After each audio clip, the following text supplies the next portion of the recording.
오늘은 죽은 유두고를 살리신 하나님이라는 제목으로 은혜를 나누겠습니다.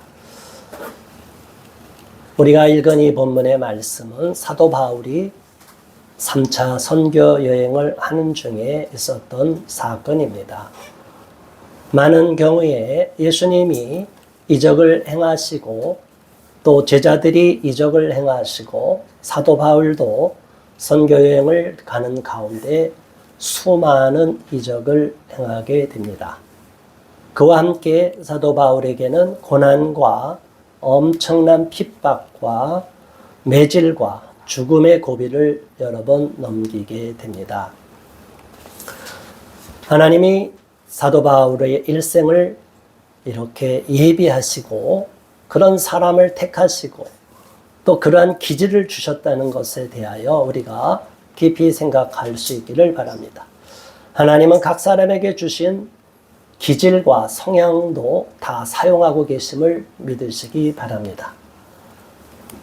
부족함이 있고 우리는 다 죄성을 갖고 있고 아무리 인격 수양을 하더라도 우리의 본성 자체가 바뀌지는 않아요. 어떤 사람은 아무리 은혜를 받아도 조용히 하나님을 섬기는 사람이 있고 또 어떤 사람은 은혜를 받고 원래 성향대로 활발하게 기쁨으로 큰 소리로 외치고 하나님께 나가는 경우가 있어요. 예수님의 제자들도 12제자 또 70인 제자 수많은 그 외에 성경에 나오는 인물들을 보더라도 하나님이 각 사람에게 맞게끔 은사를 주시고 또 부르심을 주시고 사명을 주시는 것을 깨닫습니다.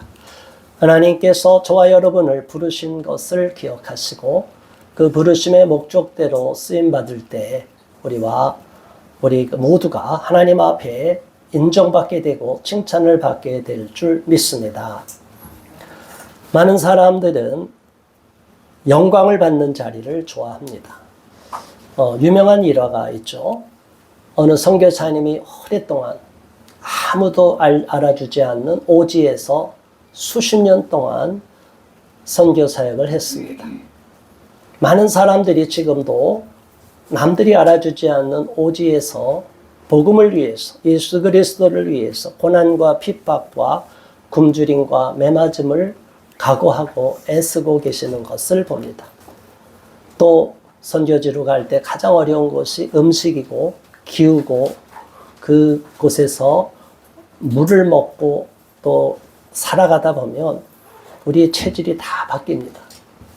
제가 아는 선교사님도 오랫동안 선교지에서 가셨는데 우리가 지금 볼 때는 이렇게 살색이 잘 보이고 피부가 좋고 건강하게 보이는데 그분들은 모든 살색이 다 빠진 거예요.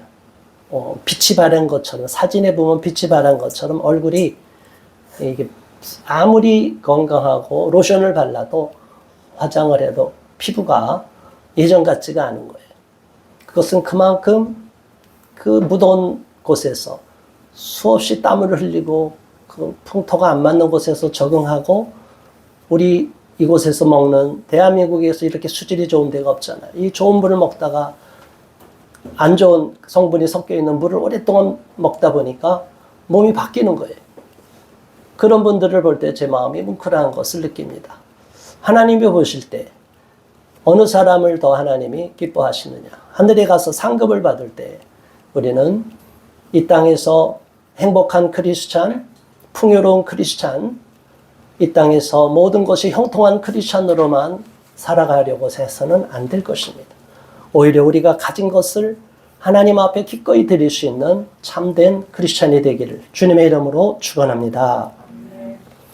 사도 바울은 그 시대의 유대교 문화 속에서 가말리엘 문화 속에서 자라고 엄청난 학식이 높은 사람이었어요. 그 당시에 공용어인, 국제어인 코인의 헬라어에 능통했고 또 헬라어뿐이 아니라 히브리어에도 능통하고 언어에도 능통하고 모든 것이 율법에도 능통하고 사람들한테 가만히 있으면 높은 자리로 올라가서 그 당시에서도 종교에서 상당한 고위직으로 올라갈 수 있는 그러한 그 길을 갖고 있고 그러한 과정을 밟고 있었습니다. 그리고 자기가 믿는 율법으로 믿는 야훼 하나님의 신앙이 예수라는 새로운 선지자 중에 한 사람인 것 같은데 그 예수를 따르는 무리들, 이단들은 어떻게 감히 용납할 수 있느냐 해서 하나님을 향한 열정이 너무나 넘쳐서 실제로 그 사람들을 잡아들이고 죽음에 이르기까지 만든 사람이에요. 자, 여러분, 과거에 노예선 선장으로 있다가 회심하여 크게 감동되는 찬송을 작곡하신 분도 있고, 저와 여러분들이 작사하신 분도 있고, 저와 여러분들이 하나님께 과거의 그 부끄러운 모습을 발판 삼아서 그것을 어떻게 보면 너무나 부끄럽기 때문에 깨끗이 씻고자 하는 마음, 또 그러다 보니까 하나님 앞에 더 은혜가 넘치는 마음으로 감동이 돼서 하나님 앞에 작품으로도 남기고 글로도 남기고 자기가 일생을 들여서 하나님 앞에 영광 돌리는 삶을 살겠노라 헌신하는 분들이 있습니다. 사도 바울은 우리가 잘 아는 대로 다메섹 도상으로 가다가 예수님을 만나서 환상 중에 꼬꾸라지고 눈이 멀게 되고 아나니아를 통하여 눈에 비늘이 벗겨지게 됩니다. 그때 비로소 내가 그렇게 핍박하고자 했던 자가 그 예수가 우리가 그토록 오랫동안 고대했던 오래전부터 구약시대부터 꾸준히 이스라엘 사람들이 소망했던 기름 부은 자 메시아라는 것을 알게 되고 그 메시아가 예수님이라는 사실을 깨닫고 너무너무 감격하고 눈물을 흘리고 회개하게 됩니다. 우리는 지금까지 인생을 살아오는 가운데 극적인 변화 또는 극적인 사건을 경험할 경우가 있습니다. 저도 지금까지 지난 날을 돌아볼 때 여러 번 죽을 고비가 있었던 것을 경험합니다. 기억합니다. 죽을 고비가 있었다는 상황, 예수님을 믿기 전부터 저는 죽을 고비가 있었고 또 예수님을 믿고 나서 죽을 고비도 경험한 상황들이 여러 번 있었어요. 하나님이 만일 저를 붙잡아 주시지 않았다면 저는 벌써 이 세상 사람이 아니었을 것입니다. 많은 사람들이 큰 소리치고 자기가 갖고 있는 알량한 지식, 경험, 권세, 재물에 떵떵거리고 내가 최고야 라고 말하고 있지만 그러한 인기조차도 다 거품처럼 사라지고 말 것입니다. 우리가 죽음 앞에 놓일 때는 아무것도 자랑할 게 없습니다. 죽음 앞에서는 모든 사람이 공평합니다. 태어날 때도 적신으로 태어났고 돌아갈 때도 빈손으로 돌아가게 만드시는 것이 하나님의 방법입니다. 그런데 우리는 이 땅에서 많은 것을 더 누리고자만 하는 이러한 잘못된 생각을 하고 있을 경우에 우리 자신이 다시 한번 오늘 말씀을 통해서 도전을 받고 점검을 받기를 바랍니다. 사도 바울은 끊임없이 복음을 전하면서 은혜 받는 사람들이 나타났지만 또 한편으로는 이렇게 은혜를 받는데 회당에서도 복음을 전하고 말씀을 전하고 강론하는데 핍박하고 조롱하고 적대시하는 사람들이 계속 있었어요. 자, 여러분, 이런 일을 경험하는 사람들, 남을 가르쳐 본 사람은 아실 거예요. 선생님이 강의하는데 학생이 저기서 딴짓하면 수업이 진행이 돼요? 쉽지 않아요. 제가 시민운동 하는데 마이크 잡은데 옆에서 막 방해하면 이 집중이 안 돼요. 또 제가 이렇게 설교하는데 어느 사람이 엉터리 같은 소리 하지 마 이렇게 막 시비 거는 사람이 옆에 있으면 설교가 제대로 하겠어요? 이런 극한 상황에서 사도 바울은 수없는 고비를 넘게 되고 그럼에도 불구하고 담대하게 복음을 전하고 말씀을 강론하게 됩니다. 자, 이것은 인간의 힘으로 할 수가 없는 거예요. 하나님이 사도 바울을 완전히 성령으로 충만케 하시고 붙잡아 줬기 때문에 그런 일을 했을 거라고 봅니다. 그렇기 때문에 저와 여러분들은 날마다 하나님의 은혜를 사모하고 성령으로 충만함 받아야 될 줄 믿습니다. 성령으로 충만함을 받으면 겉으로 크게 외치지 않아도 속에서 성령으로 충만함을 받으면 마음속에 평안함이 오고 담대해져요. 우리 앞에 어떤 위기, 어떠한 불안, 어떠한 공격, 어떠한 탄압이 다가온다 할지라도 마음의 담대함이 생기게 되는 거예요. 우리는 끝까지 하나님을 믿고 믿음으로 순종하며 하나님이 저와 여러분에게 주신 사명을 그대로 완수해야 될 줄 믿습니다. 아멘으로 화답하고 또한 담대하게 복음을 전해야 될 줄 믿습니다. 자, 이 사도 바울이 이렇게 열심히 복음을 전하다가 아시아에 있다가 이제 마게도냐 헬라 지방으로 갔다가 다시 돌아오는 과정에 있는 이야기입니다. 우리는 무교절 후에, 무교절은 이스라엘 사람들이 지키는 3대 절기 중에 하나죠. 유월절과 무교절이 하나로 묶여 있어요. 유월절을 지키고 7일 동안 효소가 없는, 누룩이 없는 떡을 먹고 그래서 8일 지키는 거죠. 유월절, 77절, 그 다음에 수장절 이렇게 우리가 큰 절기로 지키는데 이 유대교에서 이 무교절 후에 그렇게 힘든 이스라엘 백성들이 광야에서 고난을 받았던 것을 기억하는 무교절을 지킨 후에 빌립보에서 배를 타고 떠나 그리스 동쪽에 있는 해안 도시 빌립보에서 배로 떠나 닷새 만에 들어와 있는 그들에게 가서 7일을 머물게 됩니다. 들어와는 오늘날로 보면 터키 지방이죠. 터키의 서쪽 지방에 있는 그 유명한 트로이 전쟁에 있는 트로이에서 약 남쪽으로 25km 떨어진 지역에 거하고 있습니다. 이 드로아에서 사도 바울이 2차선 여행을 갔을 때 어디로 가야 될지 북쪽으로 가고자 했지만 성령이 원하지 않으셔서 계속 머물고 기도하는 가운데 하나님께서 꿈속에 환상 중에 마게도냐 사람을 만나게 됩니다. 마게도냐 사람이 나타나서 건너와서 우리를 도우라. 그래서 그 에게를 넘어가는 그 사도 바울의 그 배를 탄 것이 어느 역사학자가 2000년의 유럽 문명을 싣고 간다 이런 표현을 하게 됩니다. 그 당시에 이미 유럽도 다 나름대로 사람이 살만한 곳이고 그때도 이미 그리스, 로마 그 모든 문명이 다 활발히 꽃피어 있었어요. 인간의 눈으로 보면 오히려 그 고대의 문화가 활발했고 지금 봐도 대단한 유적들이 남아 있는 것을 봅니다. 자, 그런데 그곳에 가장 꼭 필요한 생명인 복음이 없기 때문에 아무리 많은 종교를 갖고 있고 많은 신을 믿고 있고 문물이 발달하고 세계를 지배하고 있는 그 로마가 전 세계를 장악해서 그 당시에 이미 도로를 다 닦아놓고 전 세계가 팍스로마로 나아가는 그 과정에 있기 때문에 그 당시에도 문물은 활발히 이루어지고 문명이 계속 발달하고 있는 상황이었어요. 그런데 그럼에도 불구하고 하나님은 그곳에 가장 중요한 복음, 예수 그리스도가 없다는 것을 아시고 사도 바울을 택하셔서 이방의 사도를 만들기 위하여 하나님께서 환상으로 나타나서 이 바울에게 방향을 가르쳐 줍니다.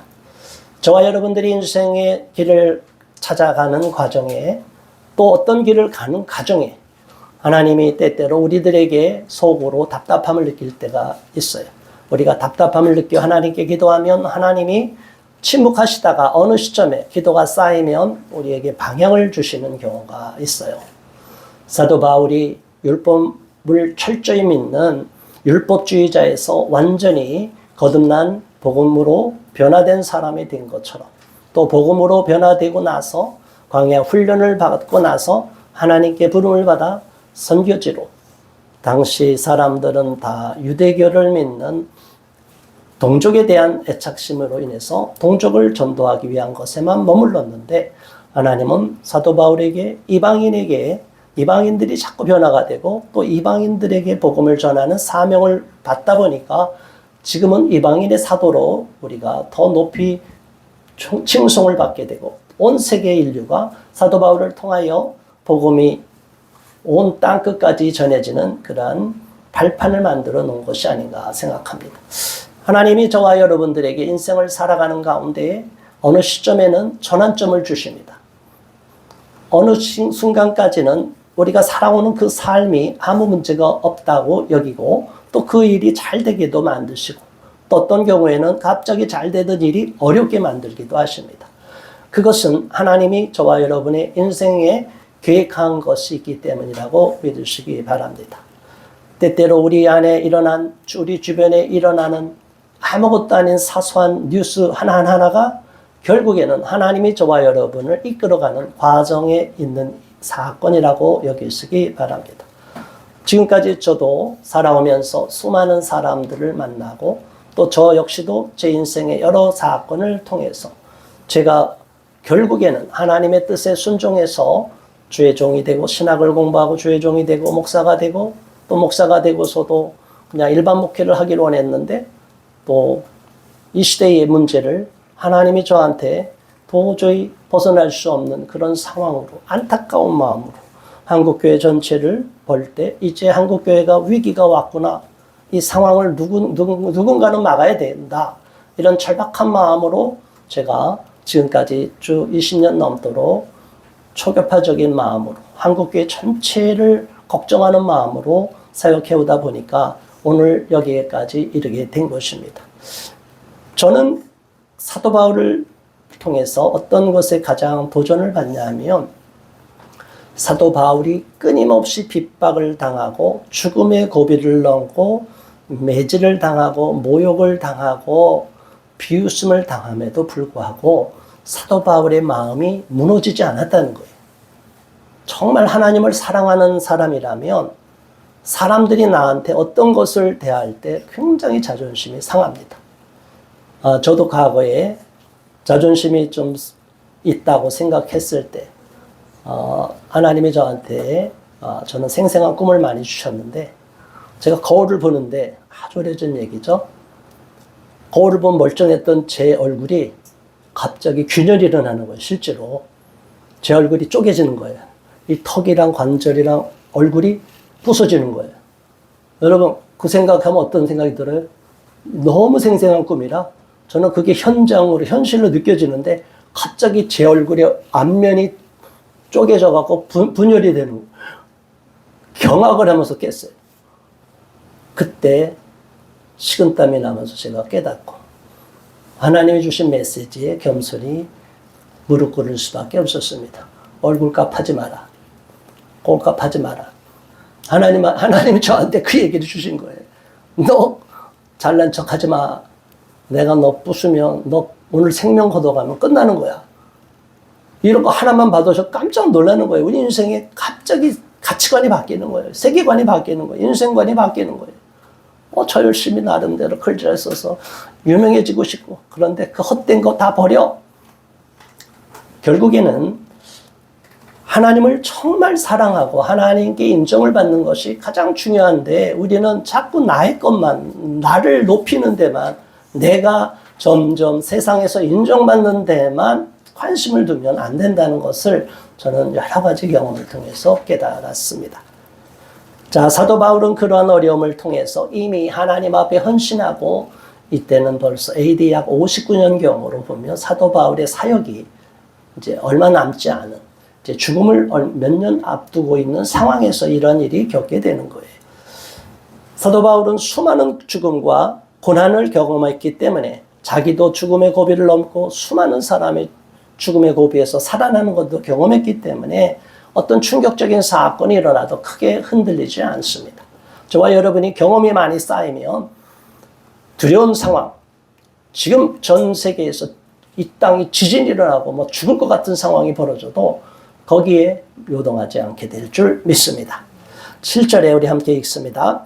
그 주간의 첫날에 우리가 떡을 때려하여 모였더니 바울이 이튿날 떠나고자 하여 그들에게 강론할세 말을 밤중까지 계속하매. 정말 언제까지 했다고요? 이제 아침부터 시작해서 강론이 끝이 안 나는 거예요. 우리는 지금 예배 30분, 설교가 30분만 지나도 이렇게 오늘 길게 하시나 막 이런 얘기 해요. 자, 어쨌든 사도 바울이 말씀을 전하고 이제 절박한 거예요. 사도 바울도 이제 언제 다시 이 사람들을 볼 수 있을까? 원하지 않게 들어갈까지 왔는데 이 사람을 왜 갑자기 이들을 만나서 일주일 동안 여기에 머물러서 이렇게 강론하게 될까? 그런데 사도 바울이 왜 그렇게 강론이 길어졌을까요? 눈동자를 보니까 눈빛이 살아있는 거예요.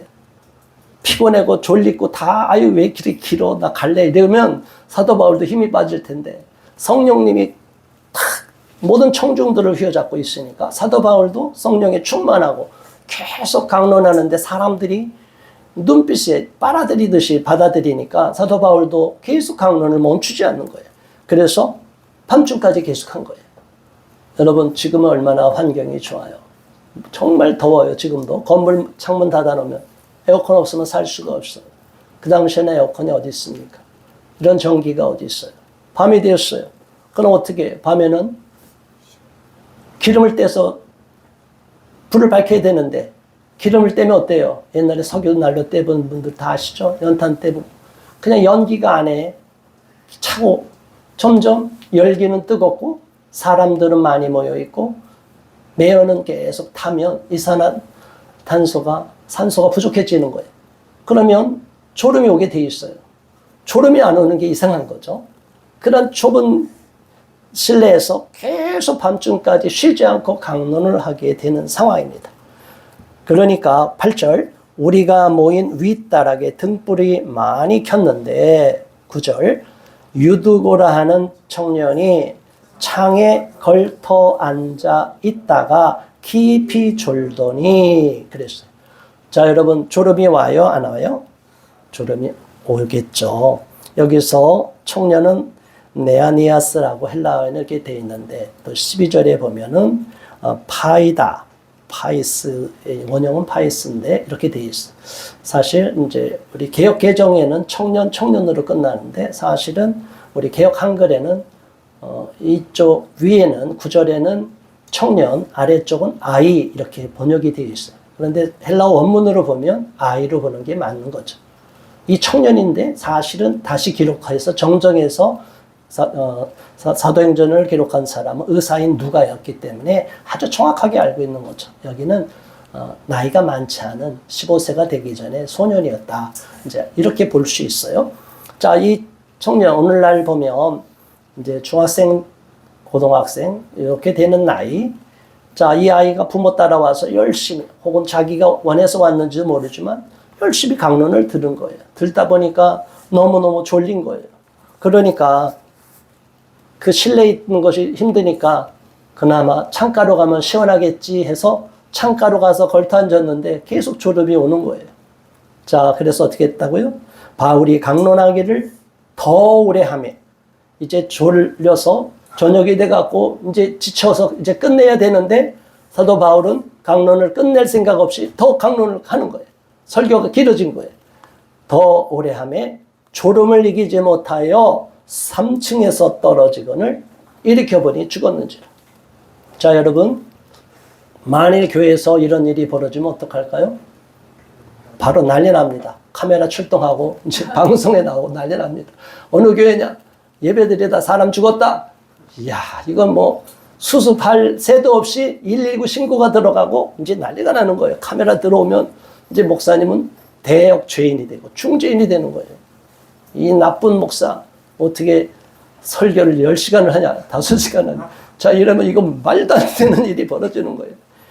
이런 일이 벌어질 때 얼마나 난감하겠어요.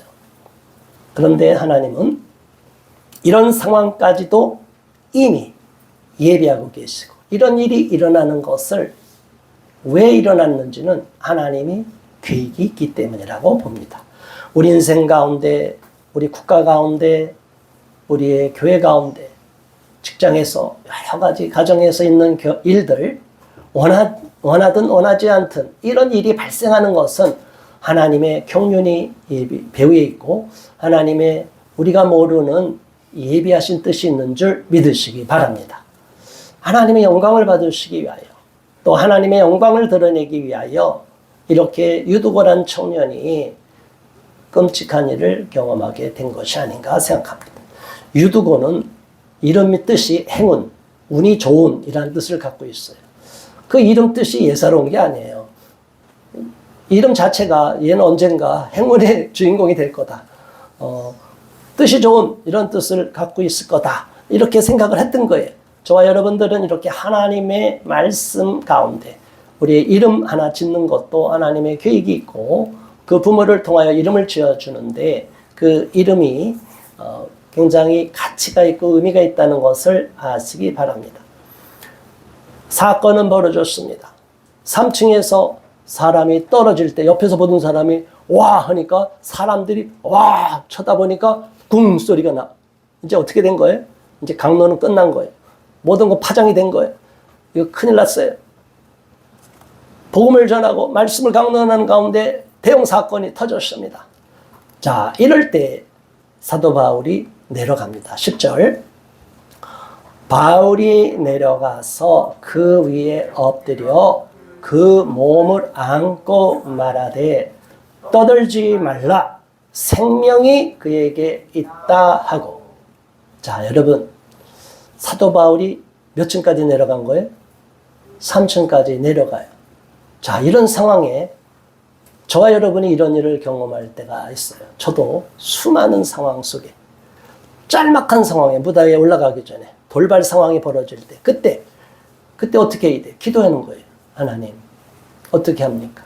하나님 저 청년 죽었습니까? 살았습니까? 이게 기도하면서 살려주세요. 뭐 이렇게 기도하면서 나가겠죠? 그런데 사도 바울에게는 마음의 불안함이 없어진 거죠. 담대함이 생긴 거예요. 여전히 변함이 없는 거예요. 하나님의 말씀을 강론하고 하나님의 은혜가 성령의 역사가 나타났는데 갑자기 이런 사건이 벌어졌다는 것은 사탄이 우리에게 공격하는 것이다. 이렇게 볼 수 있는 거예요. 그래서 우리는 때때로 우리 문제가 안 풀릴 땐 대적 기도를 해야 돼요. 주 예수 그리스도 이름으로 명하노니 더러운 귀신들아 악한 영아 떠나가라. 이렇게 대적하면서 담대하게 선포를 해야 돼요. 그런데 우리가 이런 무기가 있는데 무기를 다 창고에 쌓아놓았어요. 사용하지 않아. 그러면 사탄의 공격에 우리가 지배당하게 되고 계속 공격에 무너지게 되는 거예요. 마음이 무너지게 되는 거예요. 절대로 갇히고 좌절하고 시험 들지 마시고 그 환경을 떨치고 상황을 돌파해 나가는 저와 여러분 되시기를 바랍니다. 지금 이 나라도 악한 세력이 집어삼키려고 하고 있는데 우리가 계속 기도하면 저 악한 쥐는 오래가지 못하고 균열이 일어나고 파쇄되게 될 줄 믿습니다. 반드시 진리의 하나님, 공의의 하나님께서 불의와 불법을 행하는 자들을 내버려 둔 적이 없어요. 역사는 결코 악한 자들이 영원히 득세하지 못하게 만듭니다. 이 땅이 사탄이 지배하는 세상이라 하더라도 하나님이 역사를 주관하고 계시기 때문에 공의의 하나님이 반드시 악인을 심판하고 벌하실 날이 있을 줄 믿습니다. 자, 이 사도 바울은 기도하면서 3층에서부터 계단을 터벅터벅 내려가면서 주여 하나님 어쩐 일입니까? 절대로 큰일이 일어나지 않게 해주시고 그 생명을 거두지 마시고 반드시 하나님의 영광이 나타나게 해주십시오. 이렇게 기도하고 내려갔을 거예요. 그러니까 내려가서 그 쓰러지고 이미 죽었다고 하는 맥박이 없는 그 소년을 보고도 불안하지 않은 거예요. 그 아이의 몸을 안고서 오히려 떠들지 말라. 아직 생명이 그에게 있다라고 선포하게 된 거예요. 저와 여러분들이 우리의 상황이 이 아이처럼 죽은 것과 같은 상황, 절망의 상황에 놓여 있다 할지라도 사도 바울처럼 담대함을 가질 수 있기를 바랍니다. 하나님은 아직 끝났다고 말하지 않는데 우리가 먼저 끝났다고 하면 안 되는 거예요. 마귀는 우리를 자꾸 넘어뜨리고 무너뜨리고 포기하게 만듭니다. 어떤 일이 잘 되다가 안 되기만 해도 낙심이 되고 어떤 사람들 신문의 뉴스를 보면 너무나 끔찍한 일이 많아요. 빚을 질 수 있어요. 억만금의 빚을 지고 갚을 수 없다는 절망감이 올 수도 있어요. 그러나 버티면 이기게 돼 있습니다. 버티면 살 길이 생겨요. 그런데 어리석은 사람들은 자기 혼자 죽지도 않고 온 가족을 다 끌어서 어린 자녀들까지 함께 통반 자살을 하려고 하는 경우가 있어요. 너무나 어리석은 거예요. 절대로 그런 생각하지 마시기 바랍니다. 세상에 그 악을 저지른 자들도 심지어 살인마도 감옥에서 밥을 먹여주고 있어요. 그런데 뭐가 걱정이 돼서 그 빚 조금 졌다고 우리나라에서 빚 안 지고 사는 사람이 어디 있어요? 우리나라에서 가장 큰 기업은 가장 크게 빚을 지고 있는 사람들이. 그 큰 빚을 누가 감당해요? 알아서 국가가 책임지라 하고 떵떵거리고 재벌로서 살아가잖아요. 그런데 왜 소시민들이라고 해서 조금 빚을 졌다고 파산됐다고 이제 인생 끝났다고 생각하냐 이거예요. 바로 여기에 하나님을 믿는 사람과 믿지 않는 사람의 차이가 나타나고, 또 하나님을 믿더라도 믿는다고 교회만 문지방만 밟고 다녔던 사람과 정말 예수님을 구주로 믿고 날마다 성령님과 동행하는 사람과의 차이가 여기서 나타나는 거예요. 절망의 상황에서, 낙심이 되는 상황에서 그냥 인생을 끝낼 것이냐, 아니면 그럼에도 불구하고 나는 하나님을 믿고 담대하게 나갈 것이냐, 여기에서 인생의 갈림길에 서게 됩니다. 채권 추심을 당해보면 자존심 다 무너집니다. 저도 당해봤어요. 작은 액수지만 육도 문자 들어오고 온갖 협박 들어오고 집에 쳐들어오면요, 사람들 괴로웁니다. 정말 부끄럽고, 대놓고 제가 목사면 너 목사가 그래? 이렇게까지 막 가장 그 사람의 자존심이 있는 거를 건드리면서 들어와요.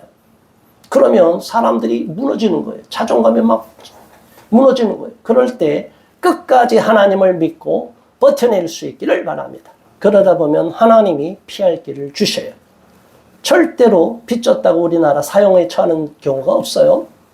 절대로 포기하지 마시고 낙심하지 마시기 바랍니다. 우리 인생 가운데 어려움이 있고 갑자기 이런 돌발 상황이 벌어질 때 어떻게 할 거예요?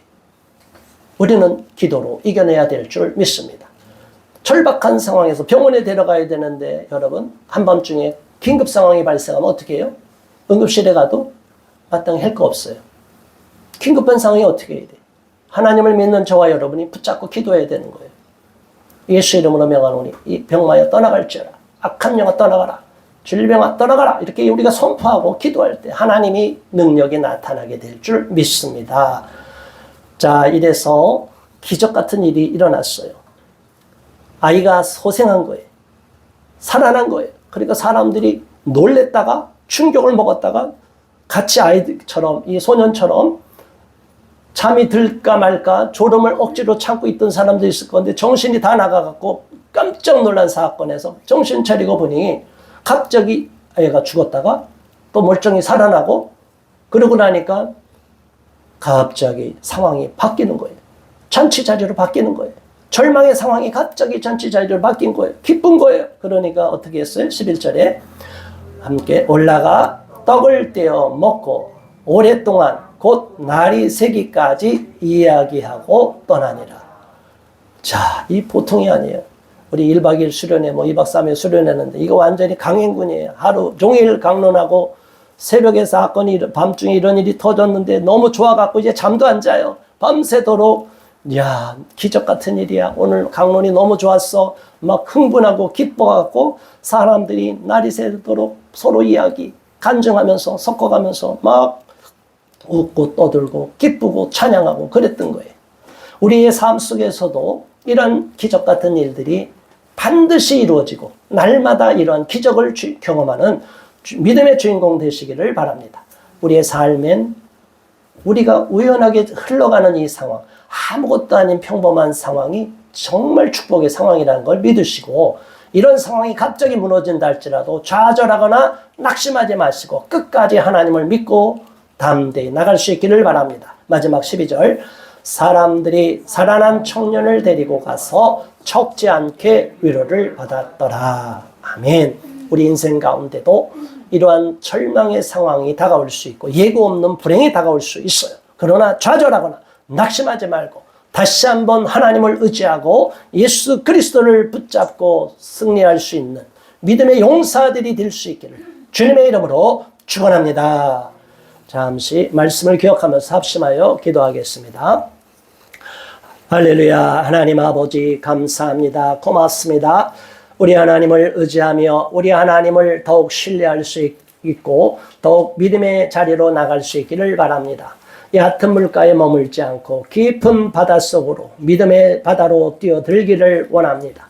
오늘 사도 바울의 3차 선교여행 중에 드로아에서 있었던 유두고 아이의 사건, 유두고 청년이 갑자기 예고치 않게 죽음을 맞이하고 난처한 상황에, 절망의 상황에 처했지만 우리 하나님이 살아계심으로 말미암아 능력을 행하심으로 말미암아 승리하게 하시고 다시 한번 생명을 얻게 되고 소생하는 기적을 경험하게 된 것을 봅니다. 하나님이여, 우리의 인생 가운데도 어려운 일이 많고 주위를 돌아봐도 어둡고 낙심되는 소식, 부정적인 뉴스가 판을 치고 있습니다. 그럴지라도 우리는 끝까지 하나님만 바라보고 믿음으로 나가며 믿음으로 승리할 수 있기를 바랍니다. 내 인생 가운데 아직도 아집을 버리고 또 애착하고 있는 것들이 있다면 다 내려놓게 하시고 사도 바울과 같이 하나님의 나라를 위하여 내 삶을 드릴 수 있는 담대한 믿음을 허락하여 주시옵소서. 우리 모두 하늘에 올라가서 하나님 앞에 설 때 하나님으로부터 잘했다 착하고 충성된 종아 칭찬받을 수 있는 우리 모두가 되도록 인도하여 주시옵소서. 예수 그리스도 이름으로 간절히 기도드리옵나이다. 아멘.